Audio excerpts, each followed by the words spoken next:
Kita mulai dengan jurnal ini dulu ya. Mungkin Bu Ibu atau Bapak-bapak ada yang ingat kalau saya beberapa kali ngomongin soal anti nutrien. Sebenarnya apakah ini anti nutrien itu? Aslinya anti nutrien ini dikeluarkan oleh tumbuh-tumbuhan. Fungsinya untuk melindungi diri mereka supaya tidak dimakan. Nah, apa saja anti nutrien yang ada? Ini beberapa contoh anti nutrien dan efeknya terhadap tubuh manusia.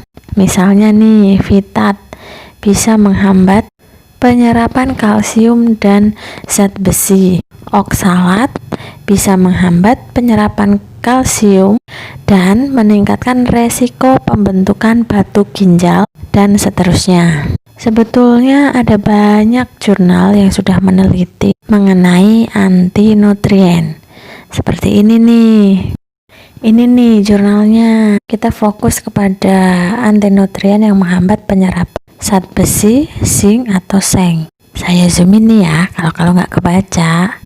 Coba deh perhatikan. Fiber alias serat termasuk ke dalam golongan anti nutrien. Itu juga dengan tanin yang ada di dalam kopi dan teh. Makanya kenapa sih kok bayi nggak boleh namanya minum kopi atau teh? Kenapa sih pada bayi kok jumlah sayur dan buah-buahan atau protein nabati tak lain dan tak bukan adalah plant based alias dari tumbuhan masih bukan merupakan prioritas yang harus diberikan kepada bayi? Kenapa? Kenapa? 67% kebutuhan zat besi bayi dan 80-90% kebutuhan zinc bayi harus tercukupi dari MPASI. Karena dari ASI saja sudah tidak cukup. Sementara ingat ya ibu-ibu, kapasitas lambung bayi masih sangat terbatas. Kemampuan makannya pun juga masih belum terlatih benar. Untuk memenuhi zat besi dan zinc ini masih agak menantang ya. Kok malah diberikan yang bisa menghambat penyerapannya? Lalu gimana dengan anti nutrien ini? Banyak cara atau teknik yang bisa dilakukan untuk mengurangi anti nutrien pada makanan berbasis tumbuhan. Di jurnal ini dibahas detail apa saja prosesnya. Nih ya, semoga aja kelihatan. Ada milling alias penggilingan, soaking atau perendaman, germinasi, fermentasi, sampai memasak.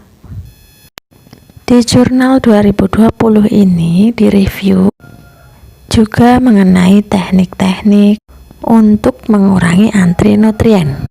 Kita fokus ke soaking alias merendam dulu ya. Merendam merupakan salah satu metode penghilangan anti nutrien pada makanan berbasis tumbuhan. Merendam mengaktifasi enzim pitase yang dapat menurunkan kadar pitat.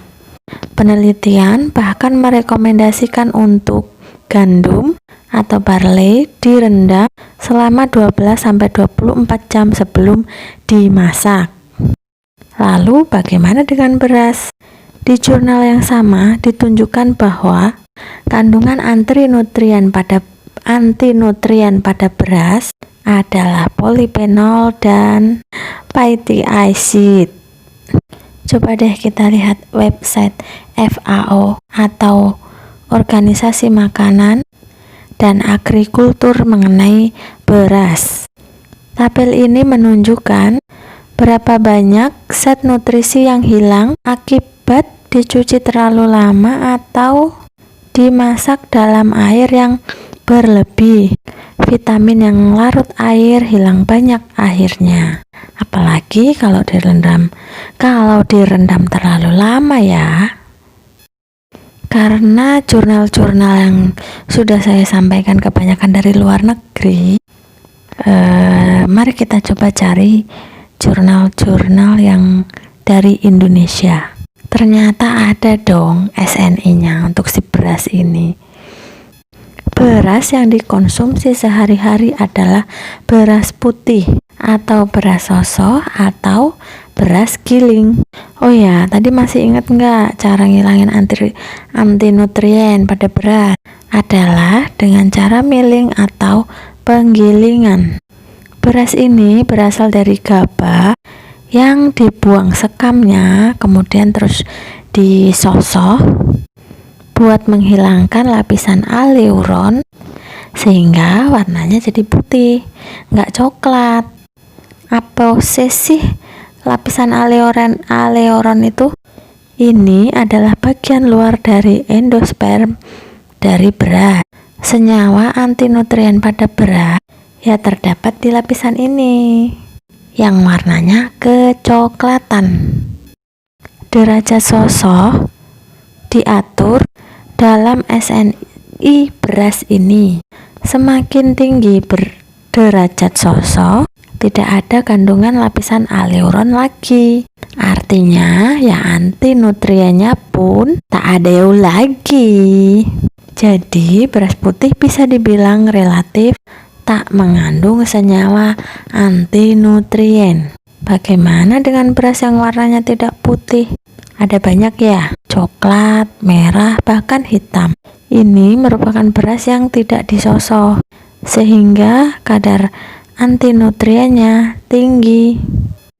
Ini bagus untuk orang dewasa yang sedang menjaga berat badan atau lagi diet sehat. Tapi ingat, bukan buat bayi ya, atau anak-anak yang sedang bertumbuh. Ingat kan ya, kalau bayi dan anak tidak disamakan dengan orang dewasa. Kesimpulannya, dibaca sendiri ya ibu-ibu. Semoga video yang saya bagikan kali ini bermanfaat untuk ibu-ibu dan semakin paham bahwa beras atau nasi putih itu penting untuk bayi atau anak dalam masa pertumbuhan. Tapi kalau untuk orang dewasa yang pengen diet, ya makan aja beras merah. Kenapa sih harus beras putih? Sudah saya jelaskan ya di video-video tadi, lengkap dengan jurnal-jurnalnya. Terima kasih ibu-ibu, bapak-bapak yang sudah menonton video saya. Semoga bermanfaat. Dan terima kasih juga untuk Dr. Meta dan ilmunya sangat bermanfaat bagi saya. Dan saya mau membagikan manfaat ini bagi ibu-ibu semua. Terima kasih, Tuhan memberkati.